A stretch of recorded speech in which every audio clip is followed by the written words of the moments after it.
감사합니다. 레위기 27장 14절에서부터 25절까지 말씀입니다. 레위기 27장 14절에서부터 25절까지 말씀.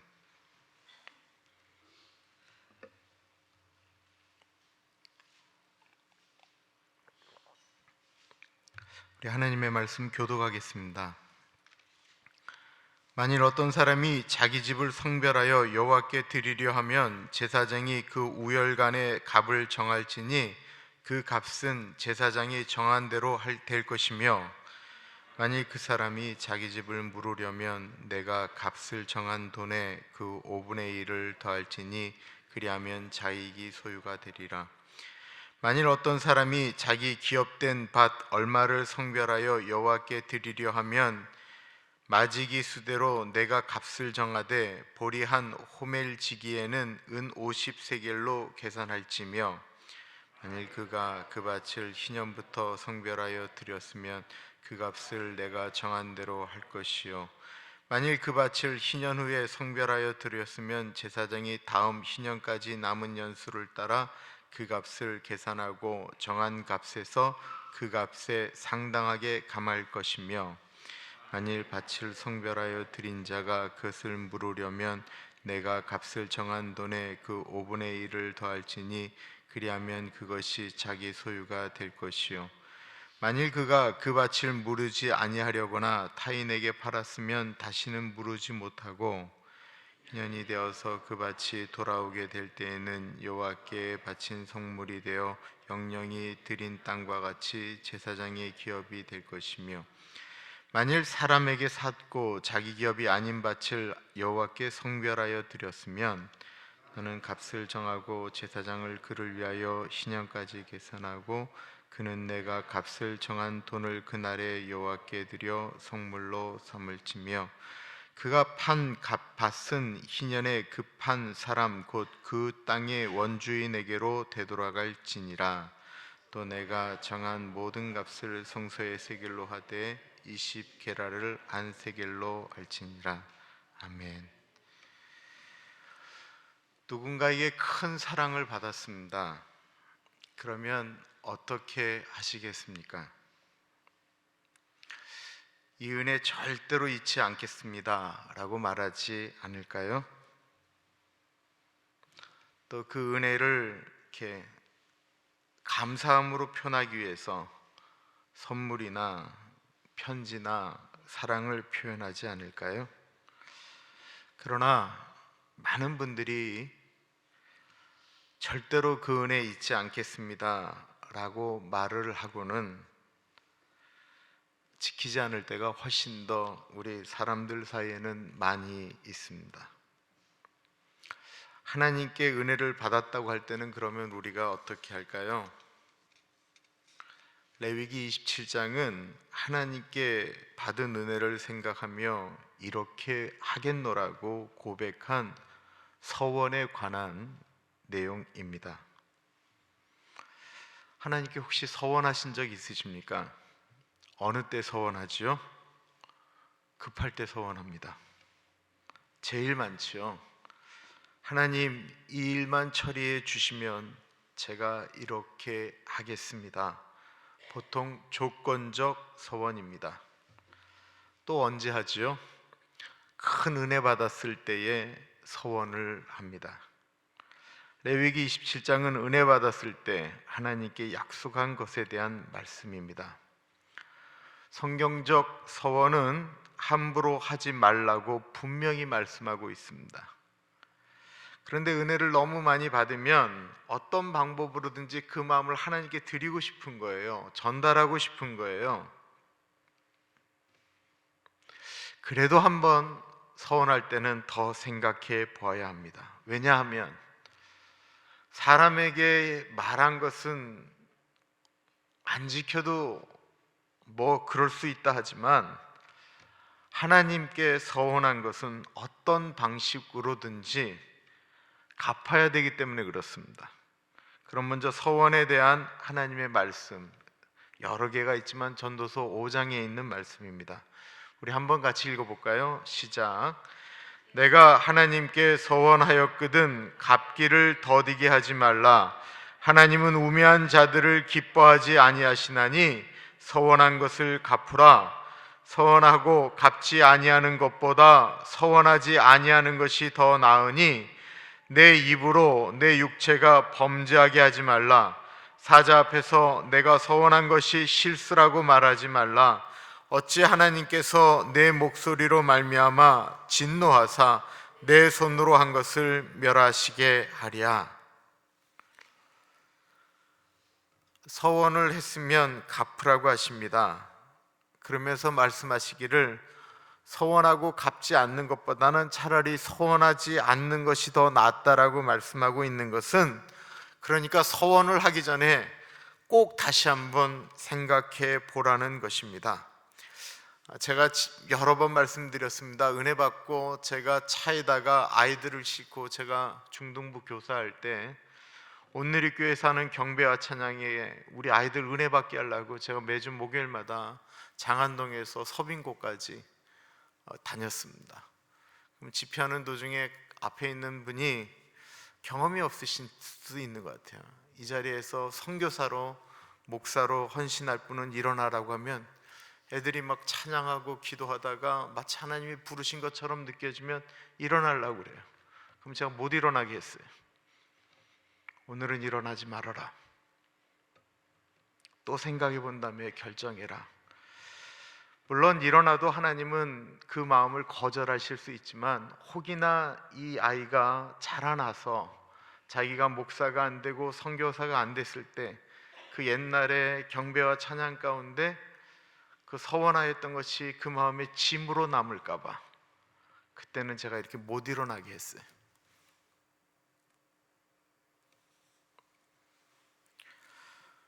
하나님이 우리를 아시니까 전도서에 이런 말씀을 하셨어요. 우리는 누구에게 큰 은혜를 받은 다음에 잊지 않겠다고 얘기한 다음에 어디선가 그분을 만나면 쫓아가서 그때 나에게 큰 은혜 주신 것 감사합니다 라고 이야기할 수도 있지만, 괜히 그분하고 이렇게 마주치는 것이 미안해서 비껴나갈 수도 있는 것이 사람입니다. 은혜는 받았습니다. 그래서 하나님께 이렇게 서원을 했는데 마음이 바뀌는 거예요. 우리는 주일날 은혜 받았습니다 라고 이야기하며 예배당을 나가지만 그 은혜 받은 모습이 금방 사라져가는, 월요일만 되면 언제 은혜 받았느냐 라고 이야기하는 것처럼 바뀌는 것을 하나님은 너무 잘 알고 계시는 것입니다. 그래서 생각해 보라는 것입니다. 사도행전에 아나니아와 삽비라라고 하는 부부가 나오지요. 큰 은혜를 받았습니다. 그러니까 은혜를 받은 다음에 집을 내놓겠다고 했습니다. 그때 그 마음은 저는 진짜였을 것이다 라고 생각합니다. 그런데 막상 집을 팔고 나니까 아깝습니다. 반만 낸다고 할 걸 그랬나? 라는 생각이 들었습니다. 그래서 반을 내놓으면서 진짜 다 갖고 왔다고 얘기하다가 둘 다 죽게 됩니다. 여러분, 집의 절반을 내놓는 것도 굉장히 어려운 일입니다. 너무 힘든 일입니다. 다 귀한 일입니다. 문제는 하나님께 서원을 했었다라는 것입니다. 사사기 시대에 입다라고 하는 사사가 있었습니다. 암몬과의 전쟁을 하게 됩니다. 그때 입다가 하나님께 이런 서원을 하게 됩니다. 전쟁이 끝나고 저를 맞으러 오는 첫 번째 사람을 하나님께 드리겠습니다. 이거 사람이 해서는 안 될 서원이거든요. 근데 누가 오지요? 그의 외동딸이 춤을 추면서 오는 거예요. 해서는 안 될 서원을 함부로 한 것입니다. 오늘은 사람이 아닌 재산에 대한 서원을 이야기하고 있습니다. 14절과 15절 보십시오. 만일 어떤 사람이 자기 집을 성별하여 여호와께 드리려 하면 제사장이 그 우열간의 값을 정할지니 그 값은 제사장이 정한 대로 될 것이며, 만일 그 사람이 자기 집을 물으려면 내가 값을 정한 돈에 그 5분의 1을 더할지니 그리하면 자기 소유가 되리라.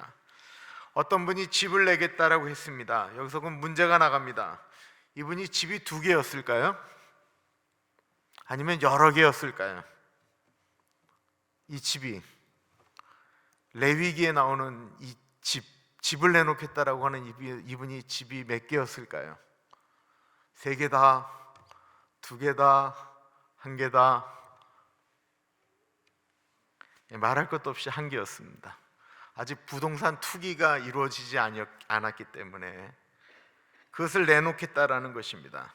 그럼 어떻게 해야 되나요? 집을 내놓겠다고 했으니 집을 하나님께 드리고는 나가야 되나요? 집은 하나밖에 없습니다.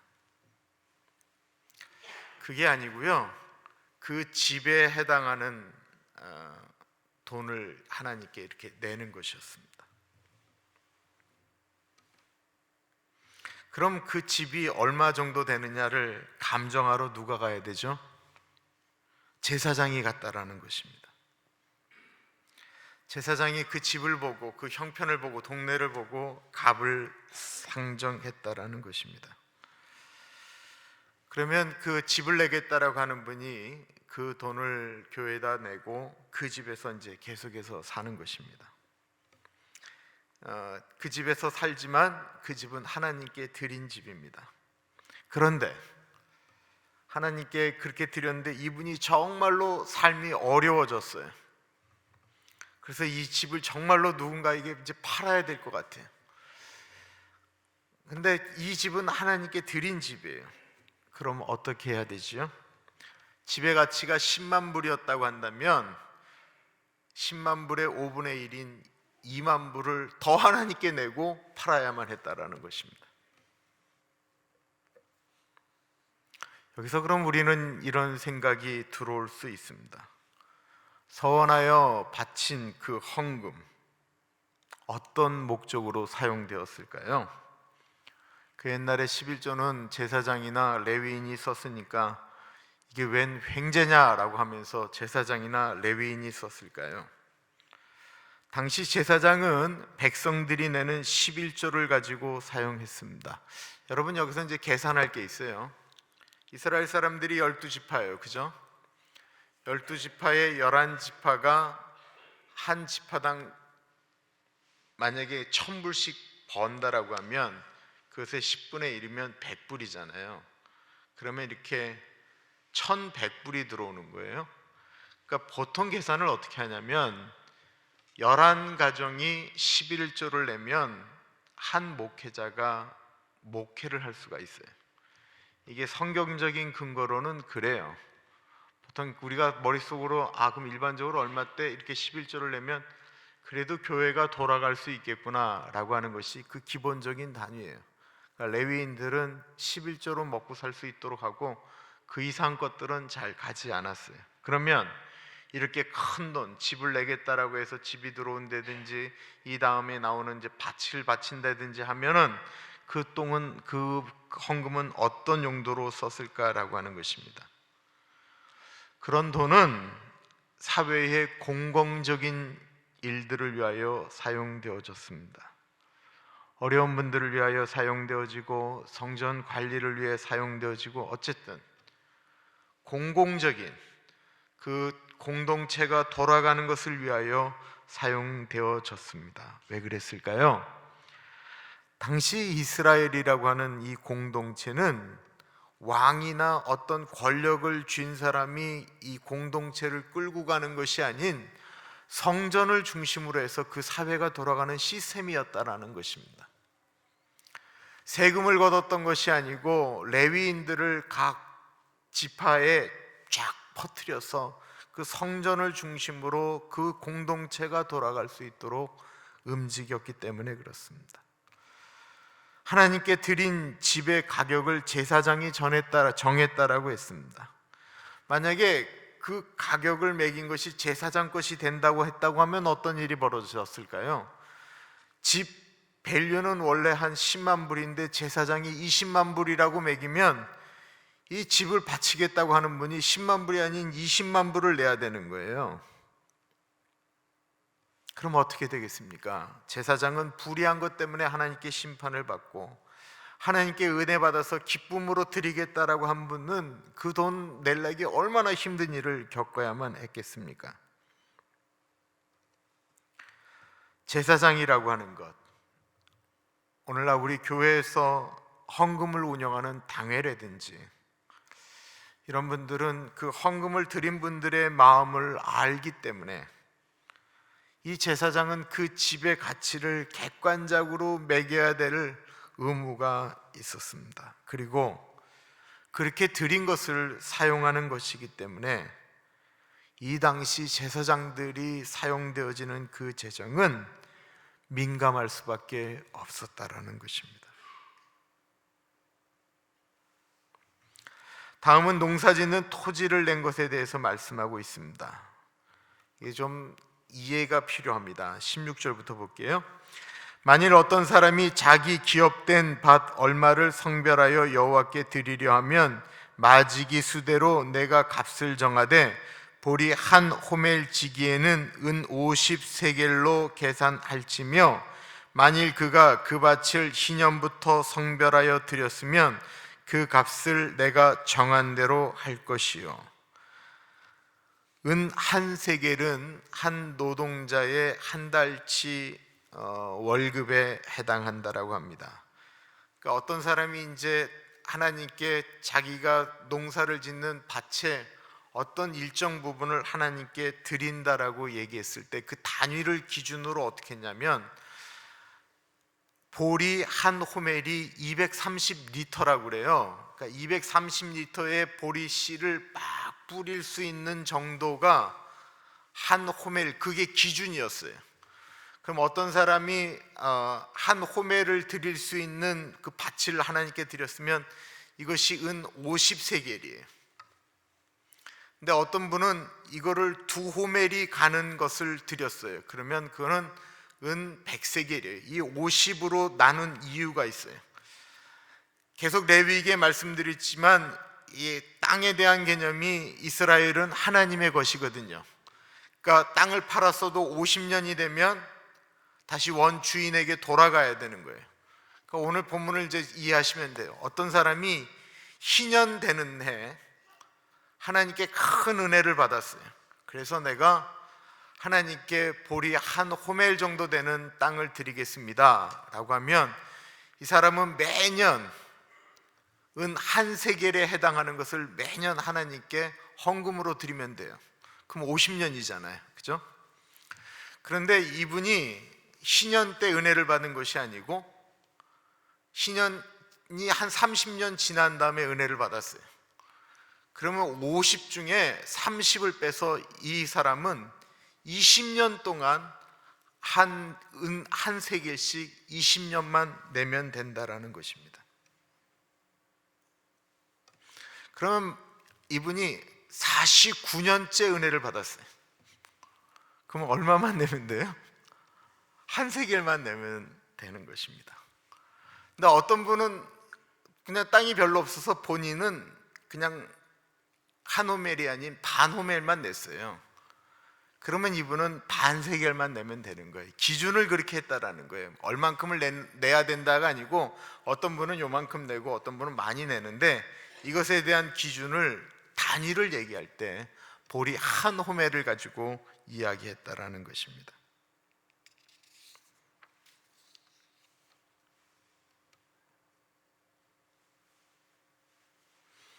이거를 그냥 생각할 때 우리가 생각하면 그러면 50년을 얘기하면 이 50세겔, 은 50세겔을 한 번에 다 냈느냐? 이거는 그렇게 계산 안 해요. 이거는 1년에 그 정도씩 이렇게 드렸다라고 보통 계산을 합니다. 그런데 이 토지를 은혜를 받았던 분이 하나님께 드렸는데 마음이 조금씩 식는 거예요. 이번 주부터 이제 요한계시록인데 요한계시록 2장 에베소 교회에 보면 내가 너를 책망할 것이 있는데 네가 나에 대한 첫사랑을 버렸다라고 이야기를 합니다. 은혜를 받을 때는 그렇게 냈는데 이분의 마음이 이렇게 변하기 시작하는 것입니다. 은혜가 떨어지기 시작했습니다. 마음이 바뀌기 시작했습니다. 그래서 그 땅을 다른 사람에게 팔고자 합니다. 그때는 어떻게 해야 되죠? 19절 보세요.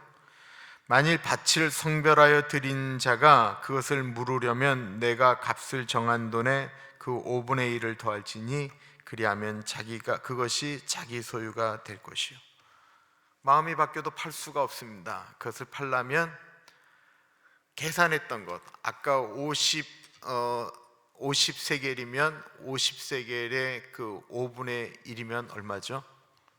10세겔을 내야 돼요. 내가 마음이 바뀌었다 할지라도 하나님께 드린 것은 만약에 그걸 바꾸려면 10세겔을 내야 돼. 이렇게야 팔 수가 있었다라는 것입니다.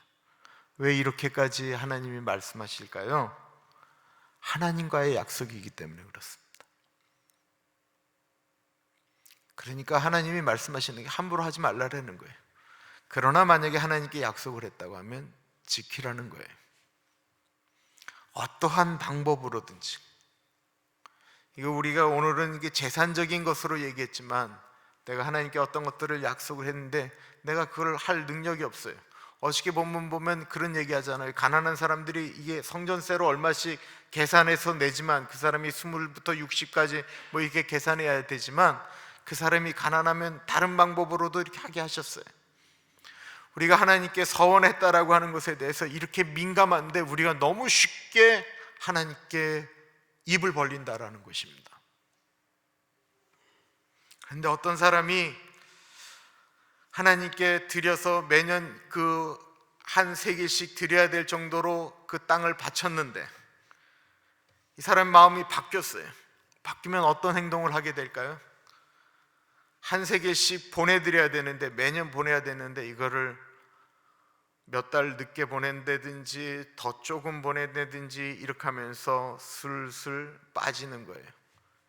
그리고는 몰래 이거를 팔려면 또 5분의 1을 내야 되니까 몰래 다른 사람에게 그 땅을 팔았다고 칩시다. 그러면 어떻게 될까요? 그것이 20절과 21절 말씀입니다. 다시 한번 말씀드릴게요. 하나님께 땅을 바친다라고 했어요.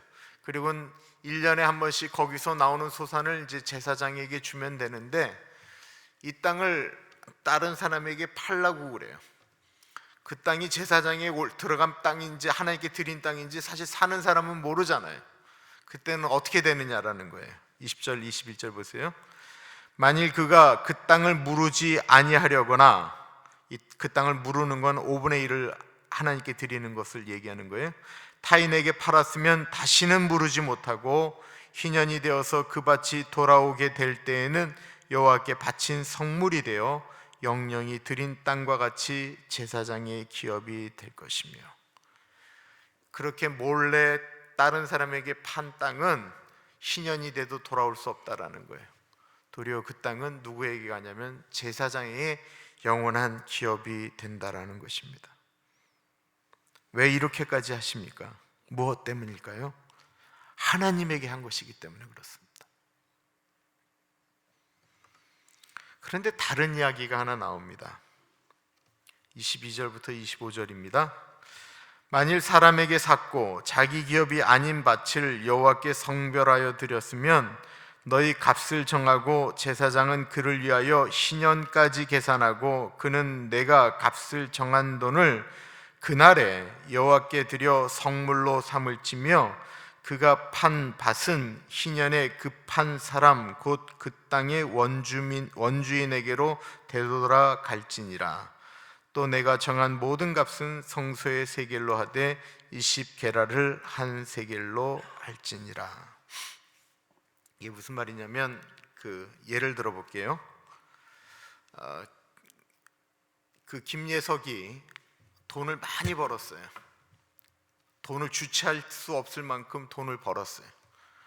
그런데 그 옆에 사는 김예준이라고 하는 사람이 너무 힘들어요. 너무 힘드니까 그 땅을 팔아서 예석이가 그 예준이의 땅을 사게 된 거예요. 근데 이 예석이가 이렇게 예배를 드리다가 너무 은혜를 받아서 하나님께 이 예준이한테 산 땅을 하나님께 드렸어요.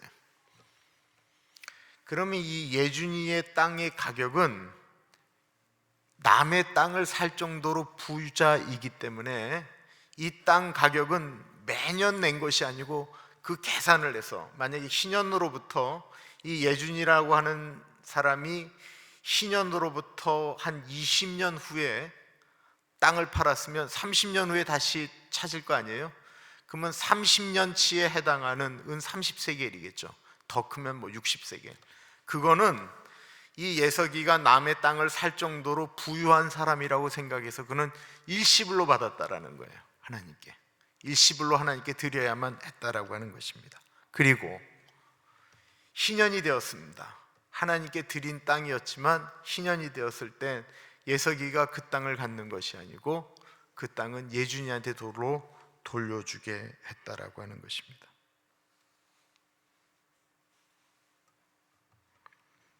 왜 다시 예준이에게 돌려줄까요? 그래야만이 하나님이 주신 땅이 이 땅 가운데서 보존되기 때문에 그렇습니다. 한 사람이 돈을 많이 벌기 때문에 계속해서 땅을 독점하는 일을 하나님은 못하게 하신 것입니다. 여기서 말씀드릴 수 있는 것이 그렇게 들어오는 모든 돈들은 공적 자금으로 사용되어졌다라는 것입니다. 사람들은 지금이나 레위기 시대나 똑같습니다. 만일 자신들이 은혜 받고 낸 헌금이 모두 레위인들이나 제사장들을 위해서 사용되어지고 있다고 한다면, 그래서 그 레위인들이, 그 제사장들이 자신들보다 훨씬 잘 산다라고 하면 헌금할까요? 아마 헌금들 하지 않았을 것입니다. 물론 첫 열매를 제사장에게 주는 어떠한 그런 전통 같은 것들이 있었지만 그냥 그거는 아름다운 미덕 정도고요. 만약에 그렇게 내는 헌금들이 제사장이나 레위인들을 위해서 사용되어졌다고 한다면 어느 누구도 은혜 받았다라고 하나님께 그렇게 바치지 않았을 겁니다. 오늘날도 마찬가지입니다. 교회에 내는 헌금 때문에 그것이 목회자들을 부유하게 만들고 그들이 몰고 다니는 차가 달라지고 그렇다고 한다면 교인들은 더 이상 헌금하려 하지 않을 것입니다. 그래서 우리가 참 고민하고 아파하는 것들이 있습니다. 교회에 들어오는 헌금을 어떻게 사용하는 것이 옳은가라고 하는 것입니다. 이번에 그 예산위원회가 움직여지는데 제가 참 감동받고 참 좋았던 거 있습니다. 그것은 예산위원이었던 분들이 은혜로 넘어간 것이 아니고 항목은 자료를 요청하는 거예요. 이 항목이 어떻게 사용되어졌는지 자료를 요청합니다 라고 이야기했습니다. 또 선교사님들에 대해서는 선교사님들이 지금 어떻게 움직이고 있는지 이것들을 몇 분이 이렇게 조사하고 움직여서 어떤 분들은 이름이 빠지기도 하고 어떤 분들은 들어가기도 했습니다.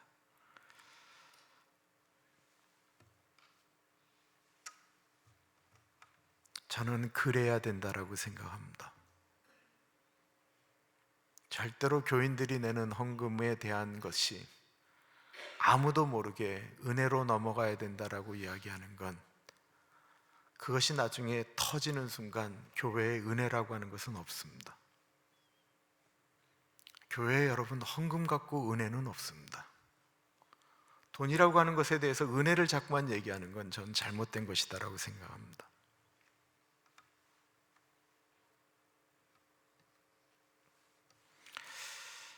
얼마 전 목회자의 아들로 살아야 하는 제 큰아들 예석이의 고통에 대한 이야기를 들은 적이 있습니다. 저는 제가 목사 아들로 자라나면서 우리 부모님에게 너무나도 엄한 여러 가지 이야기를 듣고 행동에 제약이 있었기 때문에 저는 우리 아이들에게 교회에서는 이래야 된다, 저렇게 행동해야 된다라는 얘기들, 네가 목사 아들이니까 딸이니까 제가 이런 얘기들을 아이들한테 한 기억이 없습니다. 그러나 아이들은 제가 그렇게 이야기하지 않더라도 본인들이 어떤 잘못 행동을 하게 되면 그것이 아버지 엄마에게 욕먹는 일이다라고 생각해서 그런지 아이들 스스로 본인들이 느껴야 되는 행동적인 제약, 그것을 아이는 아픔이라고 이야기하였습니다. 그는 하나님 앞에서 살아가는 모습이 아닌 교인들 앞에서 어떤 모습으로 살아가야 되는 본인들의 모습입니다. 그것은 굳이 서원하지 않더라도 겪는 일입니다. 큰아이가 어울리는 친구에게서 이런 이야기를 듣고는 너무 힘들어했습니다. 나는 왠지 너하고 같이 있으면 내가 나쁜 사람이 되는 것 같아서 너무 힘들다. 이 말은 좋은 얘기가 아니에요. 우리 아들이 너무 착하기 때문에 그것에 대해서 반사돼서 그런 걸 느낀다라고 하는 표현도 아니에요. 그러니까 우리 아이는 누구하고 움직이면 어떤 라인 이상을 넘어가지를 못하는 거예요. 그것이 불편해지는 거예요. 이것이 목사의 아들로 살아야 되는 우리 아이의 아픔입니다. 자기도 다른 아이들하고 좀 이렇게 더 잘 어울리면서 그 아이들을 이렇게 좀 좋은 데로 인도하고 싶은데 불편한 것입니다. 서원하지 않아도 제 아이도 힘들고 그 아이들을 그렇게 키워야 되는 저도 힘이 듭니다. 그런데 이것이 우리 예수 믿는 사람들이 하나님께 기도하면서 움직여야 되는 우리들의 인생입니다. 서원하지 않아도 이렇게 힘이 들고 부담스러운데 서원했다라고 한다면 정말 그 거룩한 부담감 가져야 됩니다.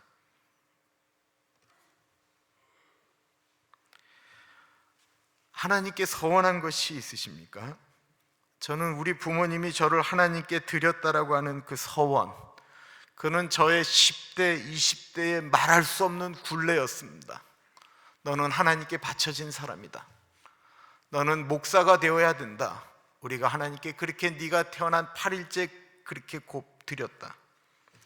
저는 예수를 안 믿는데 그 얘기를 듣는 것이 너무 힘들었습니다. 그런데 정말로 힘들었던 분은 누구였을까요? 저는 우리 부모님이었다라고 생각합니다. 하나님께 드렸는데 그 자식이 하나님의 뜻대로 그 길로 가지를 않는 것입니다. 그렇다고 한다면 내 자식이 하나님께 드렸는데도 불구하고 그 자식이 그 길로 안 가면 오늘 본문 말씀처럼 우리 엄마 아빠는 본인들이 해야 될 일에다가 5분지 1을 더해서 더 하나님께 아프게 나는 헌신했다라고 생각합니다. 그것이 눈물이었건 그것이 기도였건 그것이 봉사였건 말입니다. 여러분, 우리가 갖고 있어야 될 부담감이 사실 그런 겁니다.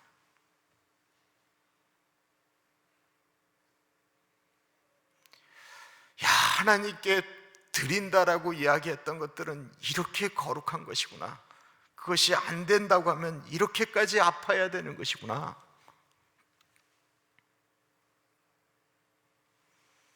서원한 것을 물으려고 하는 어떠한 행동도 이게 하나님에 대한 경외함이 없으면 어떻게 이렇게 행동하겠습니까?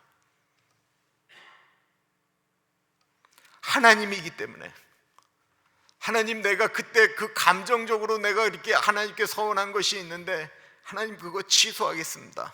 그래? 내가 그럼 너의 그 취소를 받아줄게. 그러나 너는 그거에 대한 대가를 지불해야 된다라는 것입니다.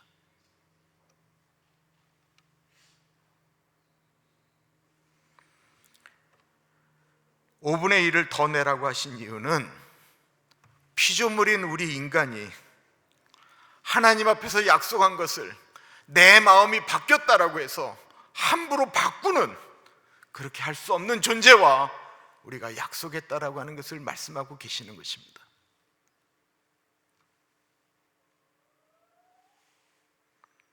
그와 반대로 내 마음은 무너졌고 나에게 있는 은혜라고 하는 것도 어쩔 때는 신랄처럼 약해질 때가 있습니다.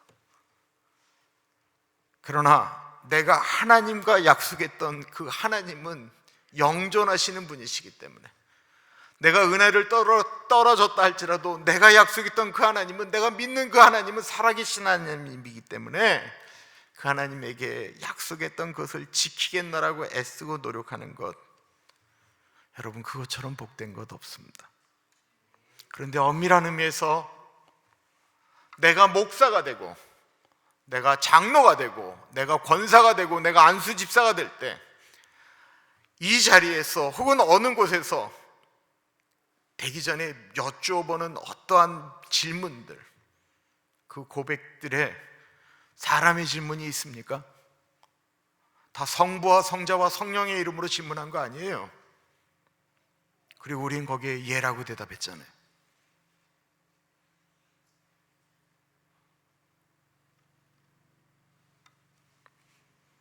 우리가 그것 잊어버리면 안 된다라는 것입니다.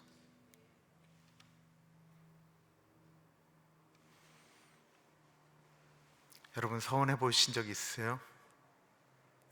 안 하셨다고요? 잘하셨습니다. 그러나 만약에 거룩한 부담감이 오면 하시는 것도 좋아요. 그러면 그것이 내 자신을 어떻게 이렇게 정돈하게 만들어요. 저도 우리 엄마 아버지가 했던 그 말이 내가 어느 순간을 도저히 못 넘어가겠더라고요. 내가 이 경계선을 좀 넘어가고 싶은데도 그 얘기가 나를 못 넘어가게 하더라고요.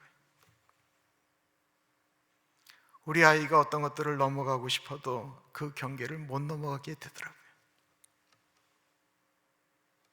여러분, 소원을 혹시 하셨습니까? 기쁨으로 하셨습니까? 그런데 혹이 식으셨습니까? 내 상태로 이야기하지 말고요, 하나님과의 약속이기 때문에 회복하십시오. 기도하겠습니다.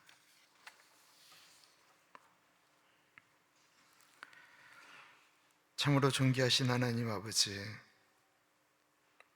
레위기 말미에 하나님께 드려진 것들에 대한 이야기를 묵상하고 또한 보았습니다.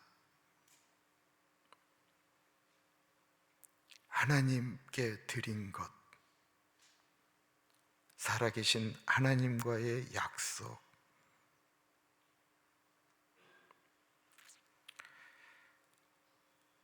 하나님 아버지, 하나님과의 약속을 무겁게 여기며 그 말씀을 지키겠노라고 고백하는 우리 모두가 되어지기를 간절히 소원합니다. 하나님 아버지, 우리는 지금 사람 앞에 서 있지 않고 하나님 앞에 서 있습니다. 지금은 우리 주 예수 그리스도의 은혜와 우리를 너무나도 사랑하셔서 하나밖에 없는 아들을 넉넉하게 보내주신 하나님 아버지 그 크신 사랑하심과 성령 하나님 감화 감동 역사 충만 교통하심이